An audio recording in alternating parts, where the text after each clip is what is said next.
এই নে সই কর।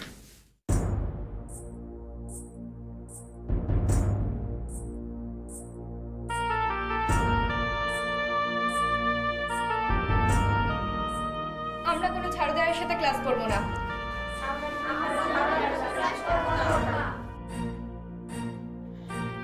না, আমার ভয় করছে। কিসের ভয়? আমি তো আছি।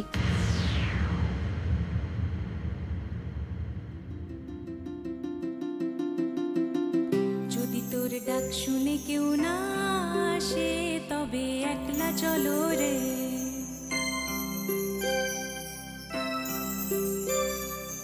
একলা চলো, একলা চলো, একলা চলো, একলা চলো রে।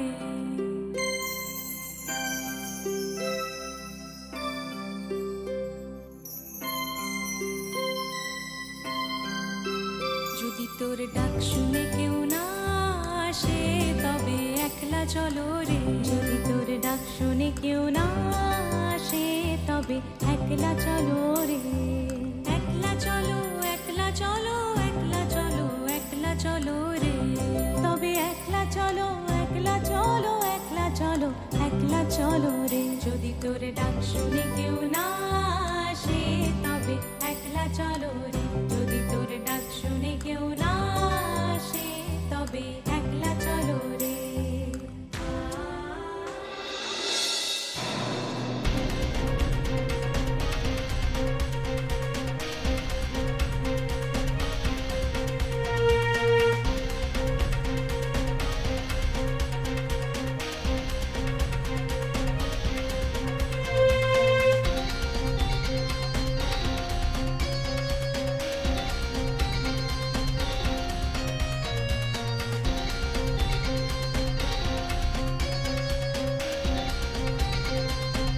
মা, আরে কি হয়েছে? কি চিৎকার করছিস কেন তুই? মা, আমি সইকে দেখলাম।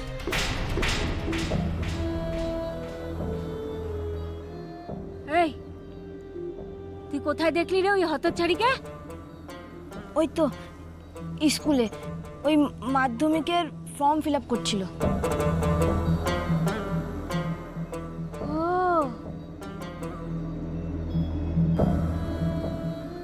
আরে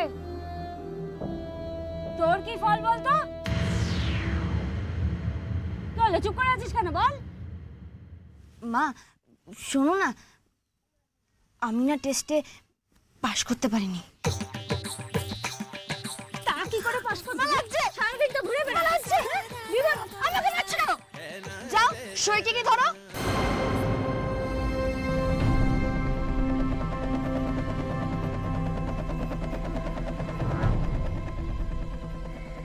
আমি ওকে ধরবো না, বাবুজিকে বলতে হবে। ওই মেয়ে তো ফাঁদে পা দেবেই। ওর জন্য আমার করকরে 2 লক্ষ টাকা ফেরত দিতে হচ্ছে। আমি ওকে এত সহজে ছাড়বো না, এত সহজে আমি ওকে ছাড়বো না।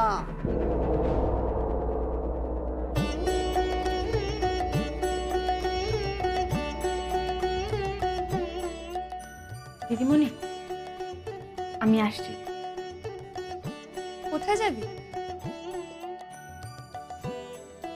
আজকে আমার একটা নেমন্তন্ন আছে, আমাকে এক্ষুনি যেতে হবে।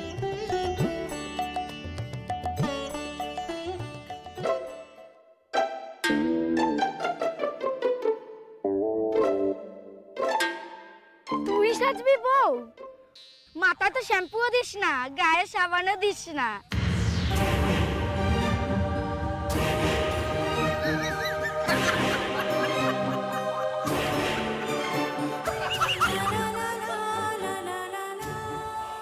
দিদিমণি, আমি না একদম সাজতে পারি না।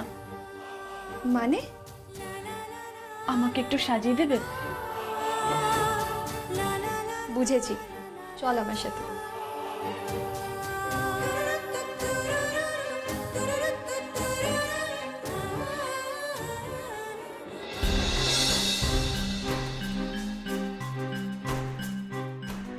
তোর বাড়িটা আমি দোতলা করে দেবো, আর তার সঙ্গে তোকে একটা গাড়ি কিনে দেবো। গাড়ি? গাড়ি চড়বি, এরকম শুকা রুটি সবজি কেন খাবি? মাছ খাবি, মাংস খাবি, ভালো ভালো খাবার খাবি। এরকম করে কেন বলছো বাবুজি?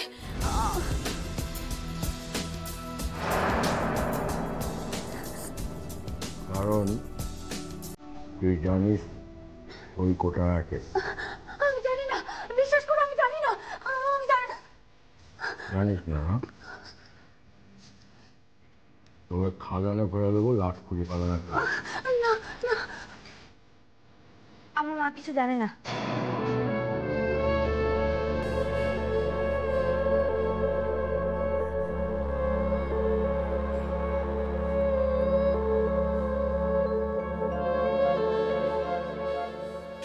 তুই জানিস? আমি আমি সইকে ওই স্কুলে দেখেছি, ওই ফর্ম ফিল আপ করতে।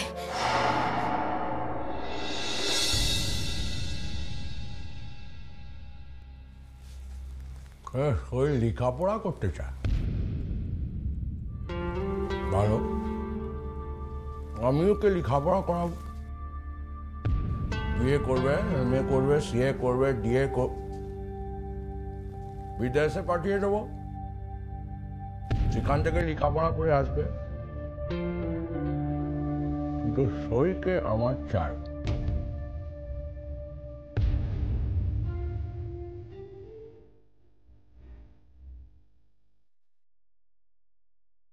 সই কোথায় তুই জানিস? আমি জানি না, তবে ওই আমাদের স্কুলের দিদিমণি আছে না, ওই দিদিমণির সঙ্গে দেখেছি।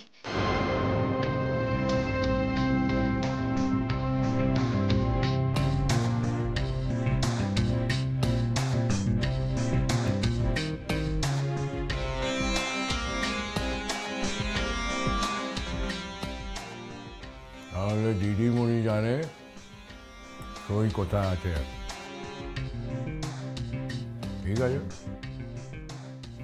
দিদিমণি বলবে তার ছাত্রী কোথায় আছে। বড় বড় ভাষণ দিচ্ছ বাবুজি?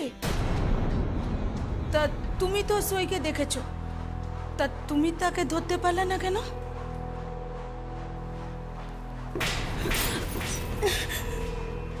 আমার কুত্তাগুলো গিয়েছিল সইকে ধরতে, শঙ্কর আর লেবারগুলো এসে মটপটে। শঙ্করকে আমি বুঝে নেব, আপাতত এই দিদিমণিকে বুঝি।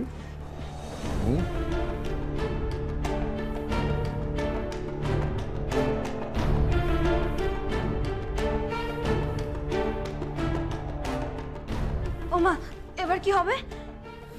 জানি না, সইকে খুঁজে বার করতেই হবে, পড়াশ করে থাকতে পারবো না।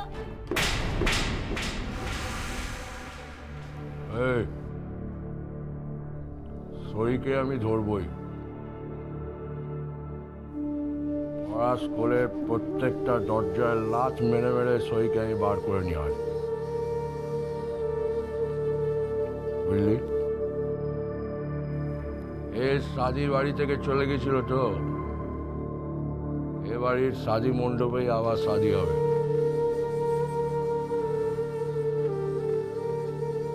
আমার সাথে সই হবে আমার দুসরা বেবি, 2 নম্বরের বেবি।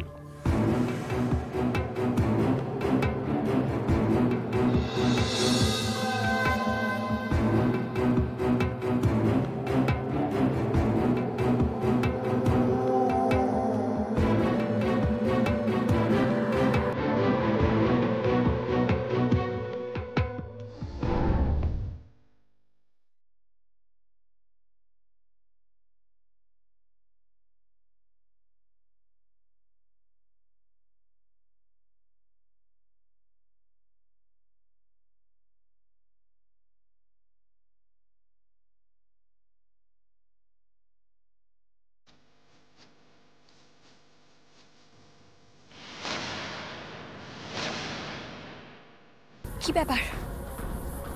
পথ আটকাচ্ছেন কেন? পথ ছাড়ুন বলছি। না, ছাড়বো না। আপনার সঙ্গে কথা বলবে। কে?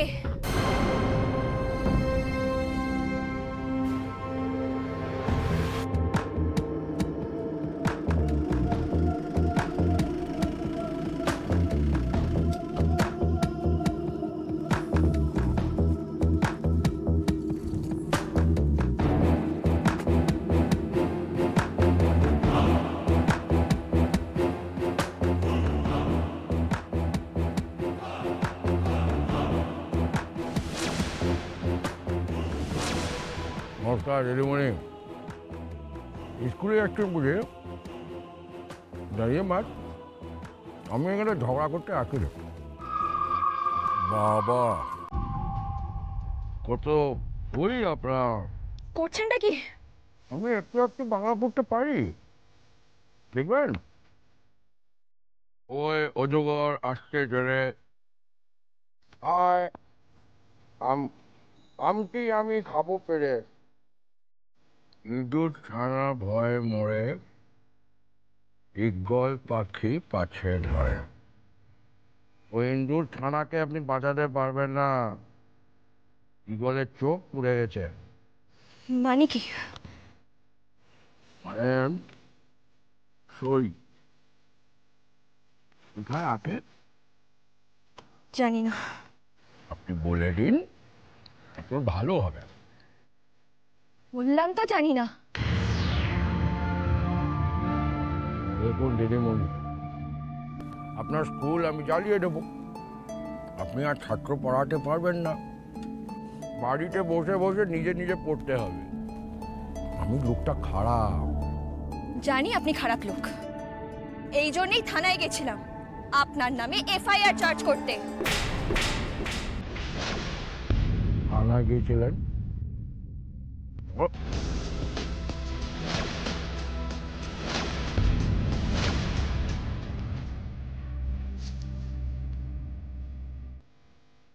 বলে দিন না কোথায় আছে সই। জানি, কিন্তু বলবো না। আপনার ভালোর জন্য বলছি, আপনি বলে দিন। বললাম তো বলবো না। দিদিমণি, আমি কিন্তু খুন খারাপা চাই না। তুমি খুন করতে পারো বাবুজি, কিন্তু সইয়ের ঠিকানা আমি বলবো না। সইকে আমি খুঁজে বার করবো, চান আর না চান। তোমার হাত অত লম্বা নয় বাবুজি, যেখানে সই আছে তুমি খুঁজেও বের করতে পারবে না। থানার বড়বাবু তোমার ছেলে সেটা আমি জানি, সেও তোমাকে বাঁচাতে পারবে না। যেদিন ভগবানের ঘরে বিচারের ঘন্টা বাজবে না, সেদিন সবার আগে তুমি মরবে, এই আমি বলে রাখলাম।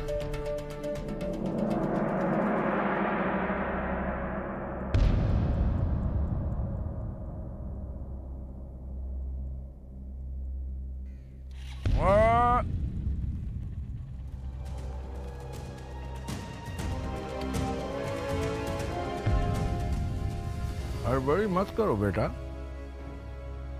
24 घंटा नजर रखो দিদিমণির ওপর। সই আসবে, কখনো না কখনো তো আসবে,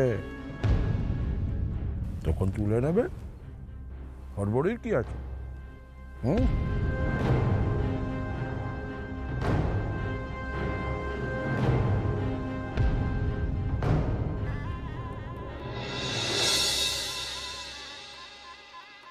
এই যে ঝর্ণা, আমি কিন্তু বলে রাখলাম, আমি কিন্তু এক কানা করিও ছাড়বো না। কোথাকার না কোথাকার একটা মেয়ে আসলে চাবির গোছা ঝুলিয়ে ঘুরে বেড়াবে, এসব আমি সহ্য করব না। আহ রিক্তা, তুমিও না পারো বটে। কি হয়েছে বলো তো তোমার? ও মেয়েটা কিচ্ছু করতে পারবে না। কি করবে ও? আরে বাচ্চা মেয়ে, নাক টিপলে তো দুধ পড়ে, কিচ্ছু করতে পারবে না। তাই বুঝি? ওর বাপের কথাটা ভুলে গেছো নাকি? ওর বাপটা আছে না পেছনে, বিকাশ, করতো তো আগে ওই সামান্য কয়লার খনিতে কাজ, এখন একেবারে থার্ড বার দেখেছো ম্যানেজার হয়ে গেছে না, ম্যানেজার। ঠিকই বলেছো, কথাটা তুমি একদম ঠিক বলেছো। আর এই সব কিছু হয়েছে ওই মিঠুর বরটার জন্য। মিঠুর বরটার জন্য কিন্তু ওই লোকটা রাজা তো বার বেড়েছে। আমার কিন্তু বিষয়টা মোটেই ভালো ঠেকছে না। তোমরা তোমরা আমার কথা কি বলছিলে গো? তোমার কথা মানে বলছিলাম যে শাড়িটা ভালো হয়েছে, খুব সুন্দর।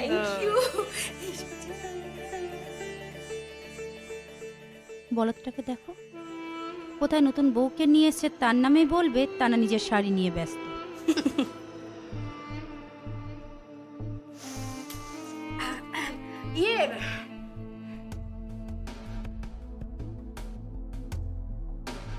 নতুন বউ, বাহ, মুখখানা কিন্তু তোমার ভারী সুন্দর, বেশ ঢলঢলে, তাই না?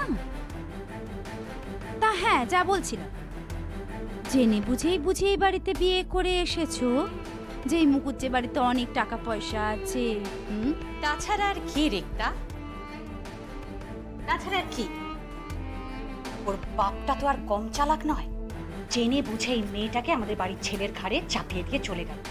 এই যে নতুন বউ, একটা কথা কান খুলে শুনে রাখো, তুমি যদি ভেবে থাকো যে দিদি ভাইয়ের মতো তুমিও এই সংসারের দায়িত্ব নেবে, শাড়ির আঁচলে চাবি ঝুলিয়ে এই বাড়ির কর্তি হবে, তাহলে কিন্তু ভুল করছো।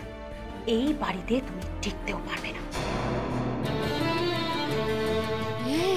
এই তোমরা এসব কি বলছো গো? হ্যাঁ, ও কি ওরকম ওই আঁচলে চাবি ঝুলিয়ে সবার উপর খবরদারি করবে বলে এসেছে নাকি? তাছাড়া আবার কি? হ্যাঁ তাই মা দেখেছো, আমি না কিছু বুঝতেই পারিনি। এরকম সুন্দর মিষ্টি একটা মুখ। আরে মিঠু, দিনে দিনে না তুমি কি যে হচ্ছ কি বলবো আমি তোমাকে। তুমি না তো আবার কে? তোমাকে যে কি দেখে দিব্যেন্দু বিয়ে করেছিল ভগবান জানে। কেন আমি আবার কি করলাম? অসহ্য। আরে শোনো, আমি বলছি যে দেখো, ও মা, তাই নাকি? আরে ও মেয়ে, দেখি